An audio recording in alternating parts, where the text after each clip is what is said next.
আসসালামু আলাইকুম তোমাদের সবাইকে। আশা করছি তোমরা সকলে ভালো আছো। আলহামদুলিল্লাহ আমিও ভালো আছি। ইউটিউবের পক্ষ থেকে আরেকটি ক্লাসে তোমাদের সবাইকে স্বাগত জানাচ্ছি। আমি ফজলুর রহমান রাব্বি, শিক্ষার্থী, ঢাকা বিশ্ববিদ্যালয়।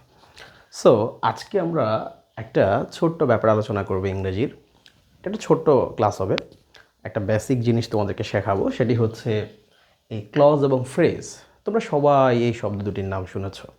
ক্লজ এবং ফ্রেজ শব্দ দুটির অর্থ তোমরা জানো এবং আমার বিশ্বাস তোমরা এই ব্যাপারগুলো নিয়ে পড়াশুনো করেছ। হয়তো কারো কারো পড়াশোনা করার সত্ত্বেও কিছু প্রবলেম মাথার মধ্যে গেঁথেছে যে আসলে ক্লজ এবং ফ্রেজ এই দুটোর মধ্যে আসলে পার্থক্যটা কী। তোমাদের কাছে ব্যাপারটা খুব কঠিন মনে হলেও আজকের ক্লাসে আমরা খুব সহজ করে ক্লজ এবং ফ্রেজ ব্যাপারটা ক্লিয়ার করে দেব। হ্যাঁ, পরিষ্কার হয়ে যাবে। তো এই দুইটা ব্যাপার দেখো, আমরা বোর্ডে একটা প্রশ্ন লিখেছি, ক্লজ এবং ফ্রেজের মধ্যে পার্থক্য আসলে কী, এটাই আমরা শিখব।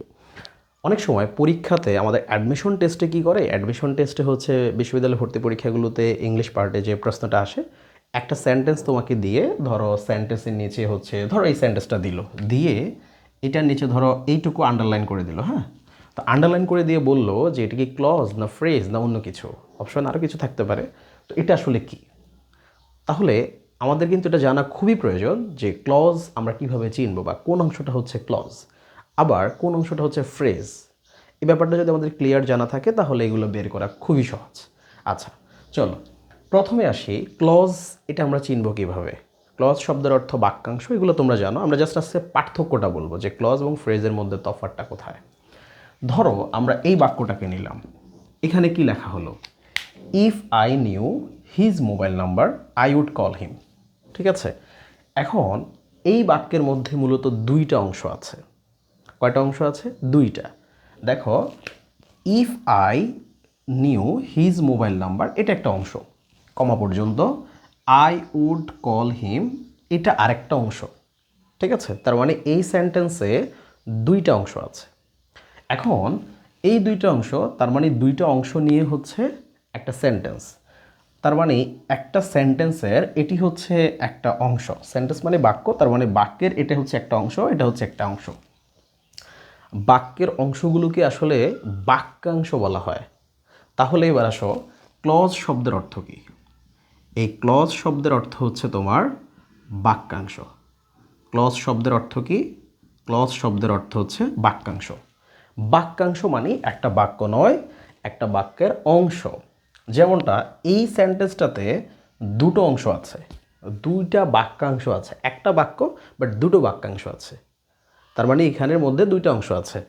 এই অংশগুলোকে কি বলা হয়? ক্লজ বলা হয়। কি বলা হয়? ক্লজ।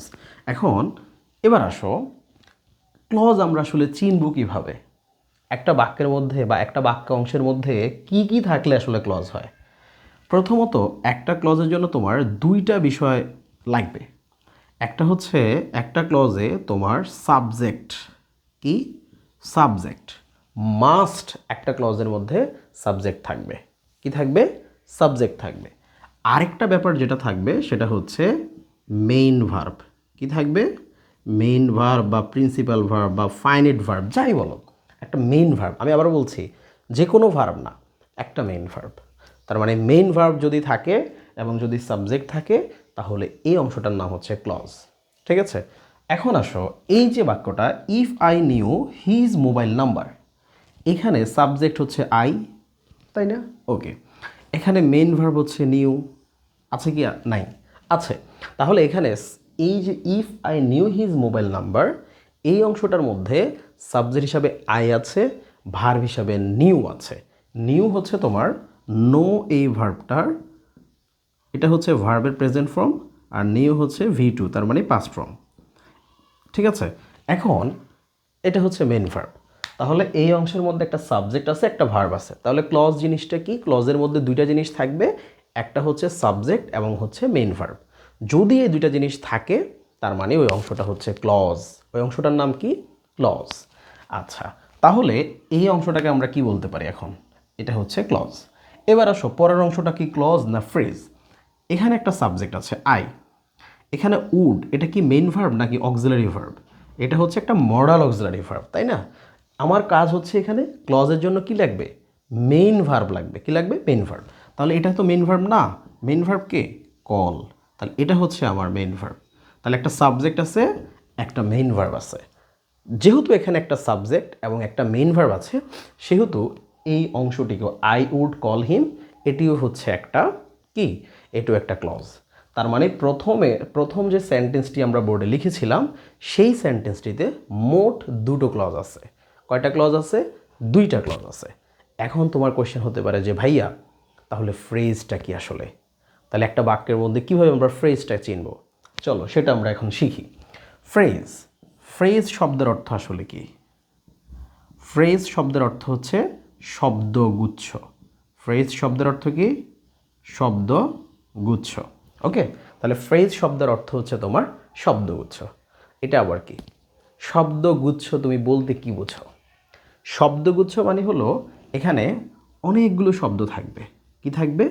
কিছু শব্দ কিছু শব্দ থাকবে বা হচ্ছে অনেকগুলো শব্দ থাকবে। শব্দগুচ্ছ, কিছু শব্দ মিলে একটা গুচ্ছ তৈরি হবে। এখন আসো, তাহলে ফ্রেজ আর ক্লজের মধ্যে পার্থক্য দেখো। আমরা ক্লজে বলেছিলাম ক্লজের মধ্যে তোমার সাবজেক্ট থাকবে, মেইন ভার্ব থাকবে, এই দুইটা জিনিস থাকতেই হবে, এটা ফরজ।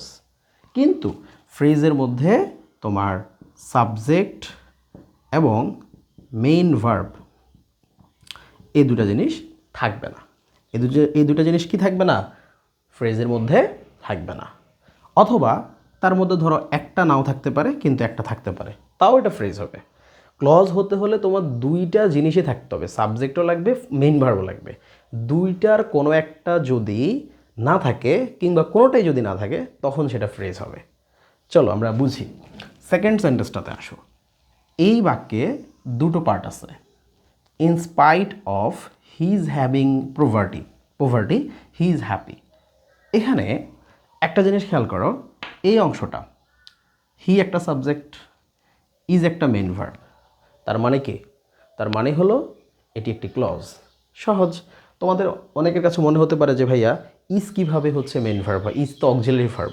ভাইয়া মনে রাখবা, যে কোনো বাক্যে যদি একটা মাত্র ভার্ব থাকে, কোনো বাক্যে যদি একটা মাত্র ভার্ব থাকে, তাহলে ওই বাক্যটির মধ্যে ওই ভার্বটা যে নর্মালি যে ভার্বই হোক না কেন, ওই বাক্যের জন্য ওটা মেইন ভার্ব।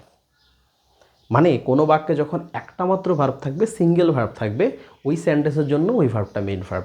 এটা অন্য সময় কী ভার্ব সেটা দেখার বিষয় না, ওই সেন্টেন্সের জন্য ওটা main verb. That's why is এখানে মেইন ভার্ব। ওকে, তার মানে এটা হচ্ছে তোমার কি? ক্লজ। এটা হচ্ছে তোমার ক্লজ। এখন আসো এইটা, in spite of his having poverty. এখানে সাবজেক্ট বের করো। নাও, সাবজেক্ট নাই, সাবজেক্ট নাই। এখানে ভার্ব বের করো, ভার্বও নাই। ভার্ব মানে কি? মেইন ভার্ব, মেইন ভার্বও নাই। তাহলে সাবজেক্টও নাই, মেইন ভার্বও নাই। তার মানে এই in spite of his having poverty, এই পুরো অংশটার নাম হচ্ছে কি? ফ্রেজ। এটার নাম কি? ফ্রেজ। ক্লিয়ার ব্যাপারটা? খুবই সিম্পল। অর্থাৎ ক্লজ হচ্ছে যার মধ্যে একটা সাবজেক্ট থাকবে, একটা মেইন ভার্ব থাকবে। দুইটা ব্যাপার থাকলে হচ্ছে ক্লজ। আর দুইটার যদি কোনো একটা না থাকে কিংবা দুইটার কোনোটাই না থাকে, তখন এটি হয়ে যাবে ফ্রেজ। খুবই সোজা।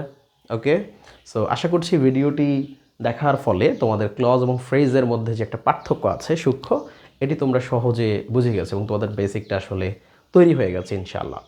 এবং এটি তোমাদের হচ্ছে সামনে ইনশাআল্লাহ আরও পরীক্ষা কাজে লাগবে। সামনে তোমাদের যাদের অ্যাডমিশন টেস্ট আছে, যারা এসএসসি 27-এ আছো, তোমরা জানো আমরা হচ্ছে অ্যাডমিশন টেস্ট নিয়ে কাজ করি মূলত পেজটাতে। সো তোমরা হচ্ছে যারা অ্যাডমিশন টেস্ট দিবে 27, 26 বা 28 পরে, তোমরা সবাই হচ্ছে এখানে অ্যাড হয়ে থাকবা। পেজে হচ্ছে একটা ফলো দিয়ে রাখবা এবং অবশ্যই হচ্ছে ভিডিওটি ভালো লাগলে শেয়ার করবা। আর যারা ইউটিউব থেকে দেখবা, তারা অবশ্যই তোমাদের এখানে একটা সাবস্ক্রাইব করবা এবং তোমাদের বন্ধু বান্ধব যারা আছে তাদেরকে জানাবা যে ইটিএমের কথা। তো সবাই ভালো থাকো, আরেকটি ক্লাসে পরবর্তীতে দেখা হবে। সে পর্যন্ত সুস্থ থাকো। আল্লাহ হাফেজ।